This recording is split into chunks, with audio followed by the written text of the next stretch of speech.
যারা বিশ্বের ইতিহাসগুলো একটু পড়ে দেখেছেন, ওয়ার্ল্ড হিস্ট্রি, তারা বুঝতে পারবেন যে বিশ্বে যখনই কোনো পরাশক্তি আত্মপ্রকাশ করেছে তখন একটা বড় যুদ্ধের প্রয়োজন হয়েছিল। যেমন প্রথম বিশ্বযুদ্ধ, ওই সময় সারা বিশ্বে দাপটের সাথে কয়েকটা কান্ট্রি রুল করতো, তার নাম জার্মানি, একটা হচ্ছে ব্রিটেন এবং রাশিয়া চেষ্টা করেছে। তাদের পরে যখন অটোম্যানদেরকে পরাজিত করা হয়েছে তখন নতুন শক্তি হিসেবে আত্মপ্রকাশ করেছে ইউনাইটেড স্টেট। তার আগ পর্যন্ত কিন্তু মানুষ তাকে খুব একটা চিনত না। বিশ্বের পরিবর্তনের জন্য একটা বড় যুদ্ধের প্রয়োজন হয়। তো সিরিয়ার অবস্থা যখন খারাপ ছিল, আমরা মনে করছিলাম যে হয়তোবা নতুন কোনো রুলিং স্টেট পৃথিবীতে আসবে, তো তখন হয়নি, আলহামদুলিল্লাহ। এখন এই ইস্যুটাকে কেন্দ্র করে মনে হচ্ছে বিশ্বে আরও একটা নতুন চালিকা শক্তি স্টেট আসতে পারে। সেটা কে, আমরা একটু অনুমান করব আজকে। কেন অনুমান করব? কারণ তাদের সাথে মুসলিমদের ভবিষ্যৎ জড়িত আছে, তাদের সাথে মুসলিমদের ভবিষ্যৎ জড়িত আছে। এবার আপনাকে আমি একটা দ্বিতীয় ইস্যুর দিকে নিয়ে আসি। সারা ওয়ার্ল্ডে দ্বিতীয় একটা ইস্যু চলছে এখন, সেটা হলো কোরআন পুড়িয়ে দেওয়া ইস্যু। কি ইস্যু? কারা পুড়িয়ে দিচ্ছে? আমরা মুসলিমরা কি কখনো অন্য কারো ধর্মগ্রন্থ পুড়িয়ে দিয়েছে? আমরা বরং এই কথা বলি যে কোনো মুসলিম ততক্ষণ পর্যন্ত মুসলিম হতে পারবে না যতক্ষণ পর্যন্ত সে ঈসা আলাইহিস সালামকে নবী বলে স্বীকার না করছে। আমাদের চাইতে নবী ঈসা আলাইহিস সালামকে কেউ বেশি সম্মান করে? আমরা বলছি কেউ মুমিনই হতে পারবে না, মুসলিম হতে পারবে না যদি সে ঈসা আলাইহিস সালামকে আল্লাহর নবী বলে স্বীকার না করে। এখন তার অনুসারীর দাবিদাররা তাহলে কেন কোরআন পড়িয়ে দিচ্ছে? উত্তর, কুরআনুল কারীম তাদের বিকৃত ধর্মচর্চা এবং সারা বিশ্বব্যাপী তাদের জুলুম নির্যাতনের বিরুদ্ধে কথা বলছে বলেই তারা কোরআনের বিরুদ্ধে ক্ষোভ ঝাড়ছে এখন।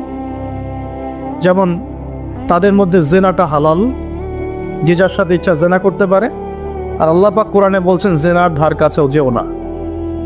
তাদের কাছে সুদটা হালাল, সুদটা ওদের কাছে বৈধ এবং সুদ দিয়ে তারা চলে, অন্য রক্ত চুষে খায়।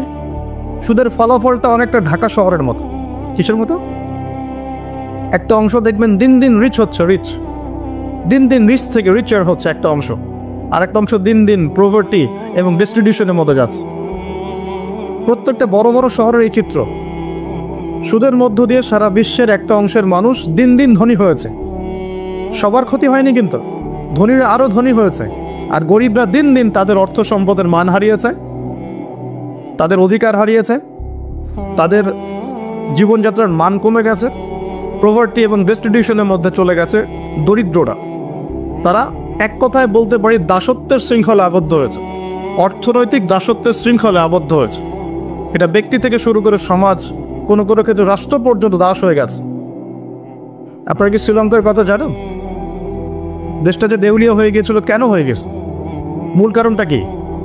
দুইটা কারণ বল। কয়টা কারণ? অনেকে 3-4টা কারণ বলেন। অর্থনীতিবিদ যারা আছেন, আমাদের দেশের বড় বড় অর্থনীতিবিদ যারা আছেন, তারা 4টা থেকে 5টা কারণ বলেন।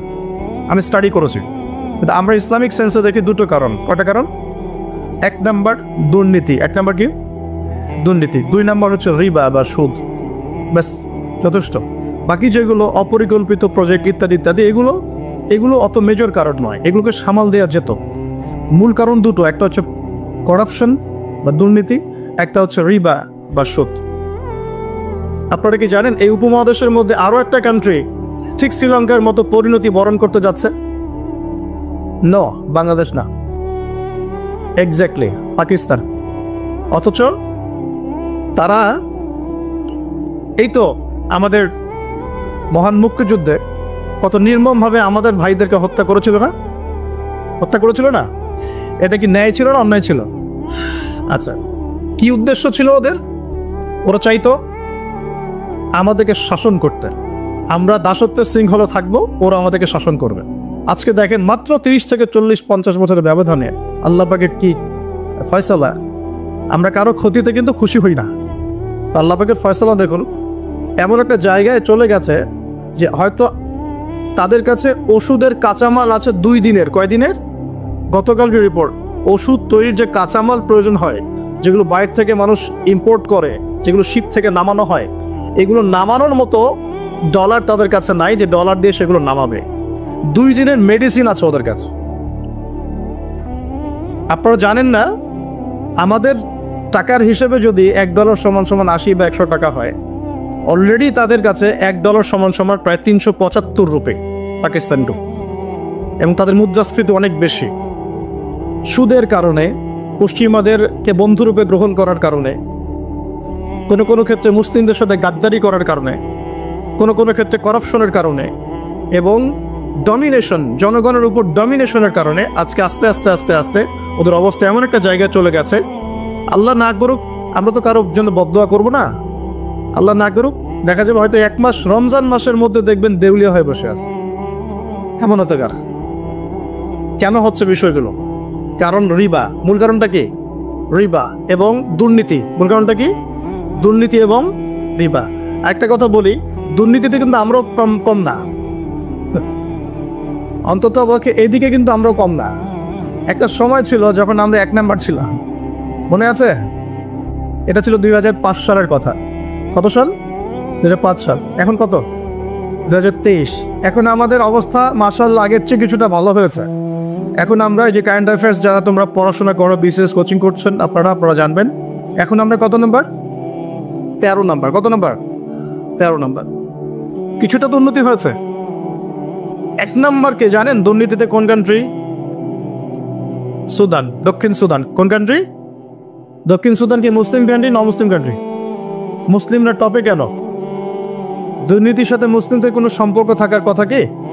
তাহলে আমরা টপে কেন? 1 নম্বরে কেন? দক্ষিণ সুদান 1 নম্বরে কেন? ওরা কি মুসলিম না?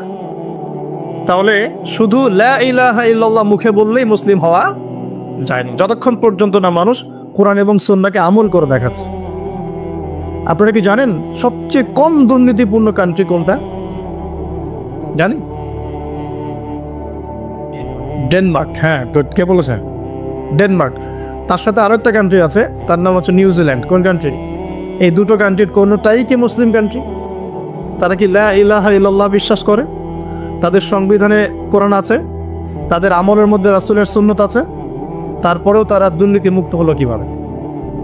তার মানে ওই শিক্ষাটুকু তারা ঠিকই কোরআন সুন্নাহ মোতাবেক আমল করেছে, শুধু মুখে লা ইলাহা ইল্লাল্লাহ হয়তো পড়ে না। তাহলে আমি এতটুকু বোঝাতে চাচ্ছি, তারা কেন কোরআনকে বিরোধিতা করছে, কেন কোরআনকে পুড়িয়ে দেওয়ার চেষ্টা করছে? কারণ কোরআন এইসব অন্যায়ের বিরুদ্ধে কথা বলছে। কোরআন সমকামিতার বিরুদ্ধে কথা বলছে, কোরআন সমকামিতার বিরুদ্ধে কথা বলছে। আর তাদের কাছে সমকামিতা হচ্ছে বাক স্বাধীনতা। একটা ছেলে চাইলে একটা ছেলেকে বিয়ে করতে পারে, একটা মেয়ে চাইলে একটা মেয়েকে বিয়ে করতে পারে। বলে নাউজুবিল্লাহ। আসলে বিয়ে তো ওখানে প্রয়োজন নাই, ওখানে প্রয়োজন সেক্সের। কিসের প্রয়োজন? সেক্সুয়াল সম্পর্ক। বিয়ের কোনো প্রয়োজন নাই। তারা ওখানে অবাধ এভাবে বিকৃত যৌন চর্চা করে, যেটা কোরআন সরাসরি হারাম করেছে। বরং কোরআন বলছে এমন পাপের কারণে কওমে লুতকে যে শাস্তি দেয়া হয়েছে, এই শাস্তি মহাবিশ্বে কাউকে দেয়া হয়নি। বলেন নাউজুবিল্লাহ। কওমে লুতের নাম তো শুনেছেন? লুত আলাইহিস সালামের কওম। এই কওমটাকে যখন আল্লাহ পাক ধ্বংস করেন, তখন মাটিটাকে উপরে উঠিয়েছিলেন, জমিনটাকে উপরে উঠিয়েছেন, উঠিয়ে আকাশ থেকে পাথর বর্ষণ করেছেন। বর্ষণ করার পরে আল্লাহ পাক উল্টা দিকে জমিনটাকে ধসিয়ে দিয়েছেন। এভাবে আল্লাহ রাব্বুল আলামিন কোনো কওমকে এর আগে ধ্বংস করেন নাই। তাহলে কোন কওমকে আল্লাহ পাক সবচেয়ে বড় শাস্তি দিয়েছেন? বলেন? কওমে লুত। তো এই কওমে লুতের যে এই আপনার শাস্তি, এই শাস্তিটা কি তারা পাওয়ার যোগ্যতা অর্জন করেছে কি করে নাই? করেছে না করে নাই? এজন্যই হয়তোবা শেষ জামানায় একটা হাদিস এসেছে, 10টা বড় বড় আলামত আছে শেষ জামানার। তার মধ্যে একটা হচ্ছে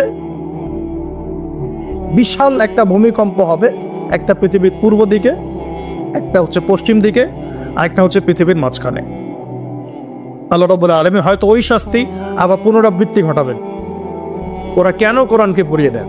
কারণ কোরআন এই সমকামিতার বিরুদ্ধে কথা বলছে, কোরআন এই সুদের বিরুদ্ধে কথা বলছে, কোরআন জেনার বিরুদ্ধে কথা বলছে, কোরআন এসব করাপশনের এগেনস্টে কথা বলছে। এবং কোরআন বলছে যাররা পরিমাণ জুলুম যদি কেউ কারো উপর করে, তারও শাস্তি তাকে ভোগ করতে হবে। একজন মানুষ বা একটা জাতি যদি অন্য কোনো জাতির উপর সামান্য জুলুমও করে, সেই শাস্তি আল্লাহ পাক তাকে ভোগ করাবেন কি করাবেন না? এবং সারা বিশ্বের দিকে তাকিয়ে দেখেন যে সারা বিশ্বের প্রত্যেকটা সেক্টরে তাদের জুলুম চলছে কি চলছে না? চলছে কি না? এই কারণেই তারা কোরআনের বিরুদ্ধে এত ক্ষোভ। তো